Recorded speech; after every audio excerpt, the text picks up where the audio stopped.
Hello, hello. We're back for MTGA number 2. We've had a pretty good day.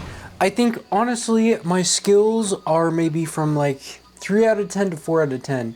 And honestly, that's only 6 more numbers until, I think I'm competent, maybe. So, today, in honor of all the storms going on, I got this Elmer Fudd hat. I'm actually in Idaho, which almost always has bad winters, but we're literally like living in summer right now. I have no clue what's going on with it, but I'm gonna be honest. I mean, all these farmers are grumpy, but I'm not really complaining. Believe it or not, I actually like good weather. But I will be wearing this to pretend like I'm cold. I don't know. And this is maybe like my charitable shout out. It's like the ice bucket challenge where you dump ice water on your head, but I mean, I don't think it really did anything for people with ALS. I could be wrong. Maybe they found it funny. But anyways, let me know if you guys think that there should be a permanent staple in the channel. It's honestly pretty cozy and makes me feel like a lumberjack. But we're getting right back into the action, and I love the freaking precons too much, and I only did the Arcane Aerialist, which is like my bottom 3 in the decks that are even available. So now we are on to the great Cat Attack, which, if I'm being real, doesn't really stand that far above Arcane Aerialist. I mean, they're both, I think they're just for, I don't know, people who like to be a little quirky, or I think Cat Attack and Arcane Aerialist are for like the girlfriends of guys who they're not really super into the game. Like, they might not know what an Eldrazi is, but they know enough to where they have like a werewolf deck and a cat deck. Or it could be the other way around. We're not sexist here. It could be some boyfriend who doesn't know that much about Magic and his girlfriend plays it a lot. Yeah, maybe. Anyways, we're back at it with Cat Attack. I'm trying to decide whether or not I want to do one Cat Attack and one Graveyard Gift today, because 15 minutes on a single video for Arcane Aerialist was really not what I was expecting. And probably not what you guys were expecting, which is why that video is probably going to have 0 views, which is fine. I mean, whatever happens, happens. And I mean, even Mr. Beast, there was a point where even he had 0 views, so you get what you get. Yeah. Anyways, we're starting with Cat Attack. What do you need to know about Cat Attack? It's literally just cats. Cats that stack on top of each other. You've got Felling Blow as a nice sort of removal spell. Felling Blow is honestly a G. Good Fortune Unicorn is always a great idea. I've had a lot of luck with that. And then you got a growth spell in Giant Growth, which is great for juking people out. Of course, you've got a couple just regular old cats. Helpful Hunters is 10 out of 10 in my opinion. And Dawnwing Marshal has its moments. And then just randomly, lit. Sorry, I missed a whole Banishing Light. That's actually ideal. I swear I never pull these when I'm actually playing. So Banishing Light and Felling Blow for removal spells. You've got Giant Growth to help your creatures, along with Anthem of Champions and Unflinching Courage. And then your regular chumps, which I just explained. And then you've got 2 rares, I believe. You got Regal Caracal, which is pretty cool. And, of course, you have Erebos, the First Fang, which he looks a little bit more menacing than Caracal. I really don't know if Caracal's skills would translate in real life, because he looks... I mean, if you look at him here, he looks a little bit tiny. Or Regal Caracal, I mean. Maybe he's just a really good public speaker. I know a lot of, like, leaders get by that. Claws Out also has affinity for cats, which is really cool. And I feel like that can mess some people up. Felidar Savior, and just a random Angelic Destiny in there. I think they realized that no one would vibe with this deck a whole lot, so they just threw that in there. So you pretty much just play the whole game, maybe surveying as much as possible with Wary Thespian, just trying to pull this Angelic Destiny, and then, of course, you stick it on Helpful Hunter, because there's nothing funnier than getting wrecked by a Helpful Hunter that's a 5/5 Angelic creature. So let's just get right into this. There's no reason to postpone, honestly. Anyways, how's your guys' weather? Because I know I just said it's really great in Idaho, but even in Texas, I've been hearing that's rough. What do you guys even do down there? Do you just stay inside, maybe? That's what I would assume. We get our opening hand with Angelic Destiny, and you know, I think we're gonna settle with this. We might be a little bit low on mana, but that happens. I honestly don't know if you should ever mill when you have Angelic Destiny in your hand. I just wish we could get a Helpful Hunter. And Regal Caracal, of course, is 10 out of 10. Boom. We already have 2 cats on the field. That's what I call a healthy start.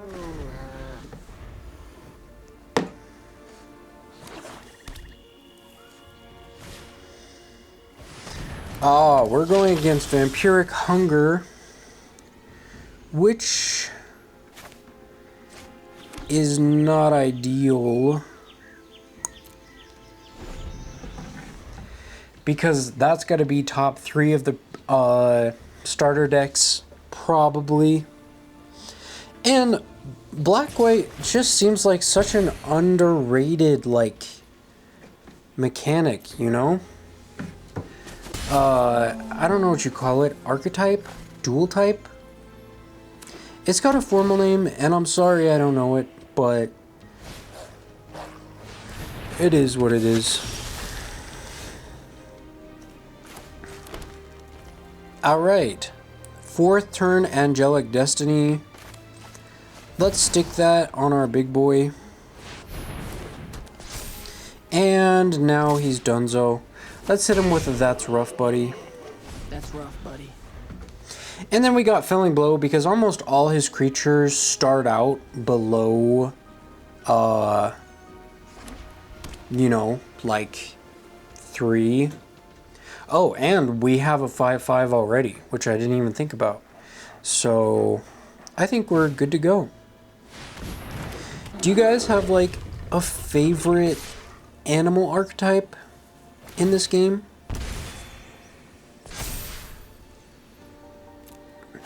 Because it seems like squirrels are honestly G's. I wish there was a little bit more squirrel representation. And we get a plains, which will be ideal for Felling Blow. Oh, why wasn't I doing that? What the heck? Am I stupid or something? Obviously, take out Fiendish Pan as quick as possible so he can't draw other stuff from his graveyard. And congrats. Now he's going to take a measly 7 damage.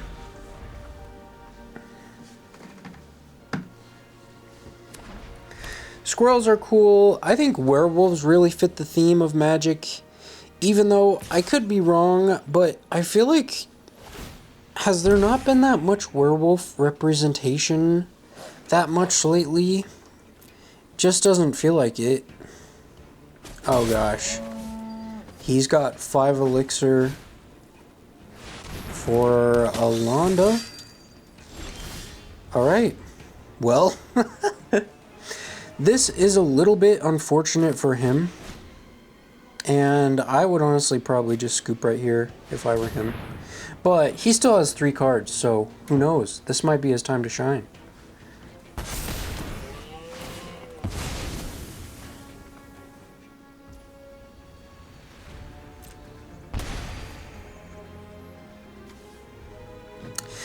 Two mana for all of them to get +2/+2. That'll be pretty darn close to getting us to the end. Let's hit him with a that's rough, buddy. Mess with his head a little bit. Yeah, I don't know how he's gonna get out of this one.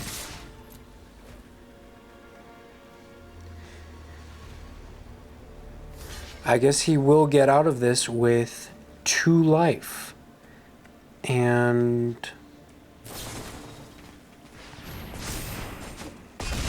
oh dang.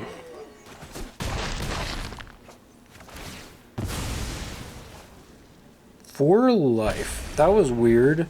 Am I missing something? I don't really get why he just did that.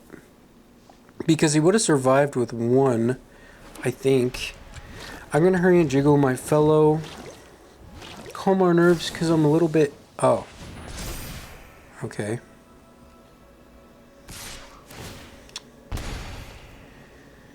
Well. It was a valiant effort. He's got 1 more and he's gonna take out the... Okay.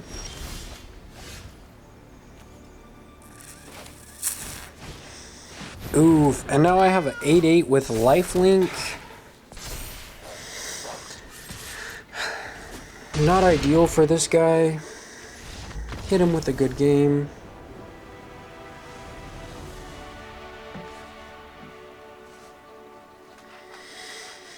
Well, I might be biting my own words because I really don't have much luck ever with Cat Attack. Granted, I did get a pretty goated draw cycle. And it usually doesn't stack. Like, I feel like there's too many cards that are just bare cats. Like, too many helpful hunters. And I think that's why it usually isn't ideal. But, look at that. 1 game in like 10 minutes when 1 Arcane Aerialist game took like 30 minutes. That's pretty solid. Almost as solid.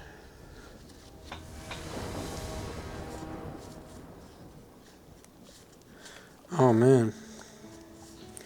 Sorry, I have a pork Spider-Man, but all I have is this one, which is okay.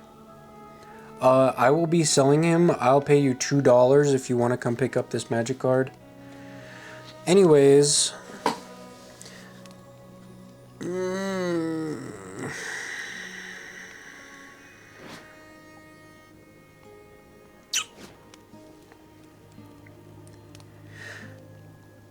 Oh shoot, I didn't even explain the deck. Sorry, I'm gonna concede real fast.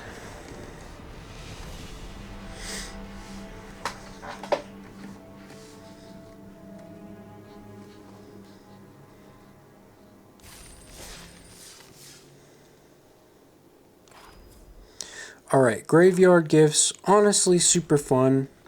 It's always cool when you can actually use your graveyard as like a second place to pull creatures from, or your ideal. What do you have here?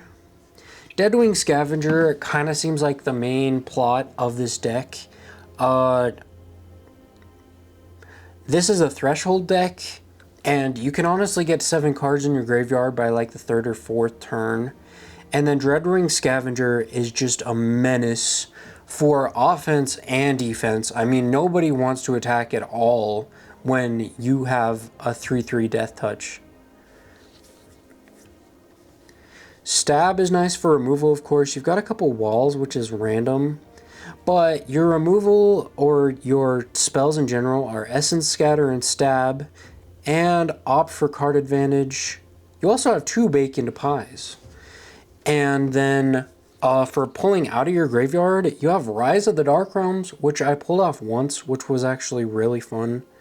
And then probably the main G of this deck, which I actually talked about in yesterday's video, the Abyssal Harvester.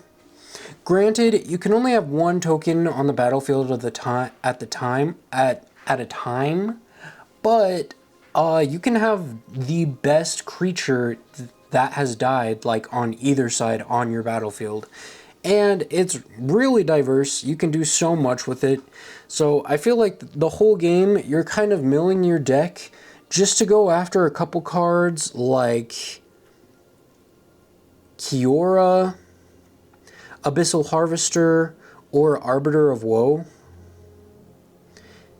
And, of course, Arcanus is honestly quite a G.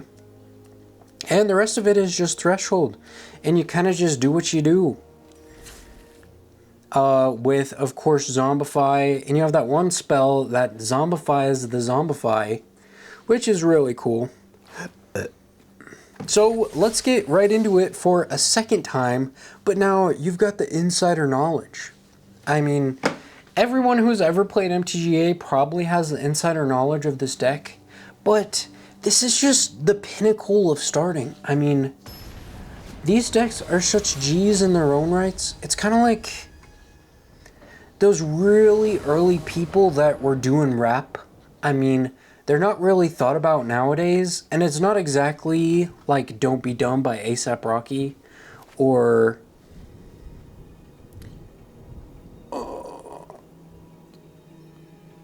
something that is good like that.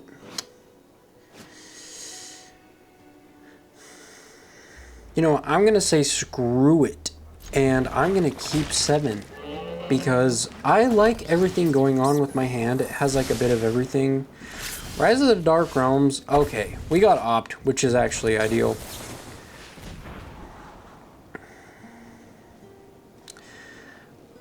Crow of the Dark Tiding, I'm not gonna lie, I don't really care about. And I could really use some mana, some lands right now. There we go. Now we're actually good to go. So I'm going to play that because nothing else is going on. And then I'll be good to go next turn with Deadwing Scavenger. Oh, he just had to play that. Oh, I can stab it, which is really cool. I should probably stab it.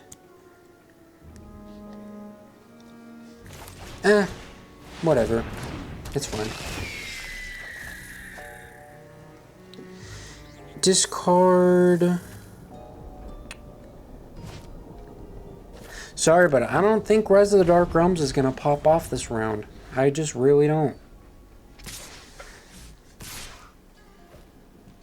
He's definitely going to cast a spell, so I'm definitely not going to block. That's what I call... Yeah, okay. I was just about to get baited there. That's why I wanted to stab the homie, but you can't always get what you want, I guess. You can't always get what you want. Alright, I'm gonna stab a homie real fast, just because even though he can only produce 1 foe a turn, I feel like that can get out of hand really fast. And,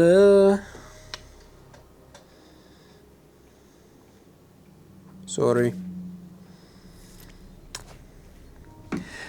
I think his deck might have one of those sailors that just turns into a fairy card draw engine, which is not very fun to deal with.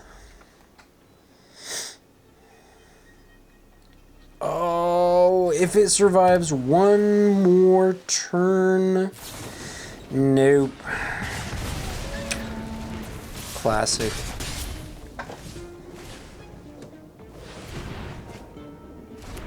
Man. This guy actually knows what he's doing, which is a little bit unfortunate. Luckily for us, though, there we go. We now have a 4/4, which I will take.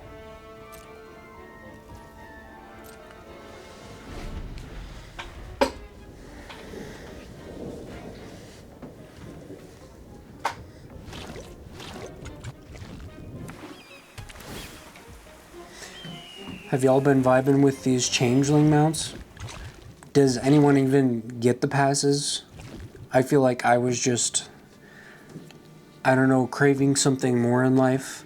Something that was like more external and not actually good for my personal health, I guess.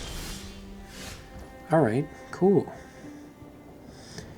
So, I bought the pass because that's a really shallow way to... Oh, man.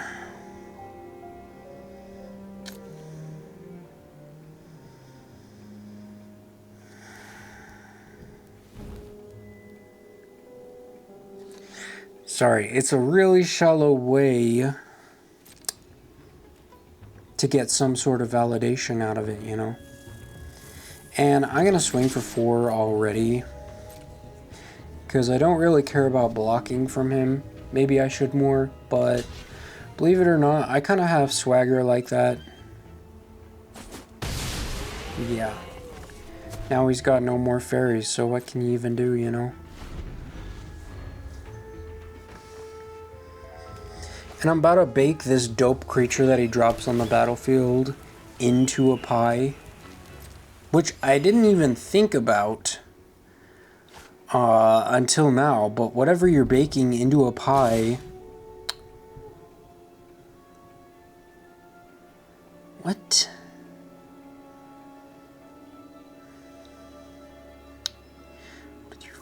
Whatever you're baking into a pie, you're gonna eat. So just keep that in mind next time you use this card.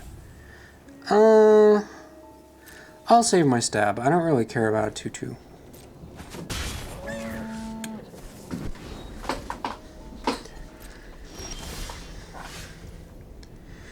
Alright, now we're in business. Arcanist Omnipotent. I'm really hoping that he doesn't have some sort of card that can just destroy that. Yeah, which is right now. Exile up to 1. Oh, exile. Man, that's rough.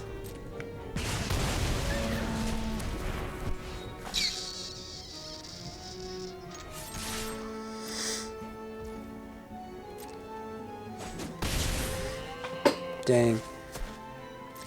Well, there's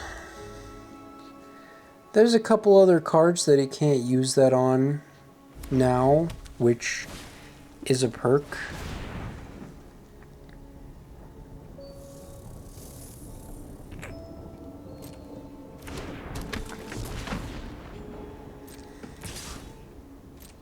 Don't care.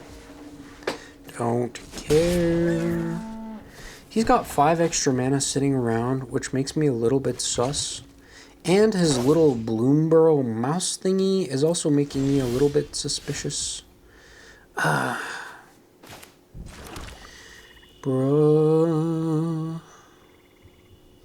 I don't have a single Zombify in my deck yet. Rise of the Darkness is 9 mana. 1, 2, 3, 4, 5, 6, 7, 8 mana. So we're getting close. It actually wouldn't be that effective right now, but I may as well. And I would get Arbiter of Woe. That could literally be in like 2 turns, which is crazy.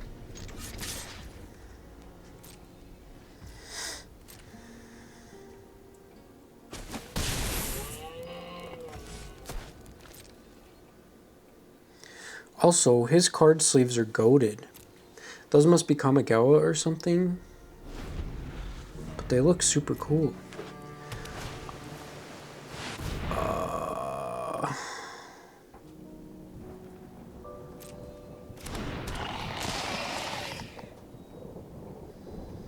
Yeah. We are definitely turning this fella into a pie. I don't know if I want to eat a Phyrexian nightmare for dinner.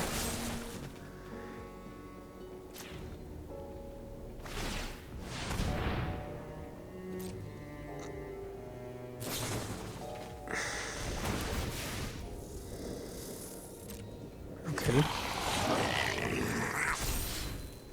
Congrats. Wait.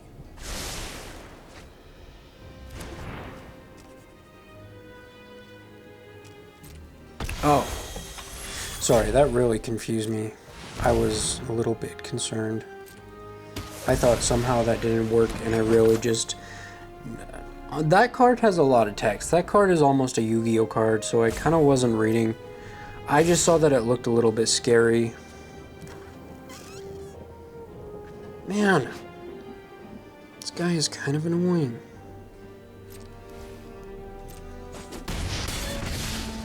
And I'm not really playing responsibly. Alright, now I will. I'm gonna stab this fella, because he just has more value, I think. And then I'm gonna get some munchies. And then finally, give me that. Okay, that's hot. Where? There we go. One more turn is all I need to take you out. You don't even know how this gonna go, 'cause you're gone. Yeah, you know it. Well, he doesn't really seem like he does. Even though he knows I have Rise of the Dark Realms in my hand. Man, that's actually a cool looking card.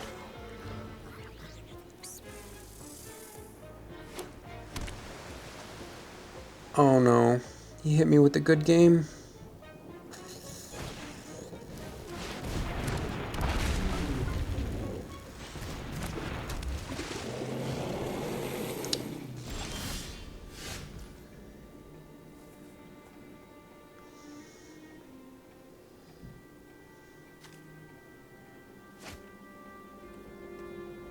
That's rough, buddy.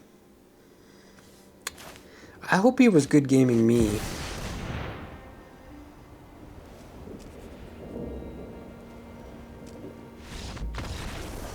No! He didn't even let me do it. I mean, I do that too, and I feel great when I scoop against other people who are about to get off great combos. But when you're in the other spot, it is just the worst feeling in the world. Anyways, somehow that's been 30 minutes. So thank you for tuning in to the second episode of my MTGA mini-series. And have I gotten any better or done anything I said I was going to? Not really. We're still getting through the basic decks. But art or practice takes time. And I hope you guys are willing to go on this adventure with me. So, bye!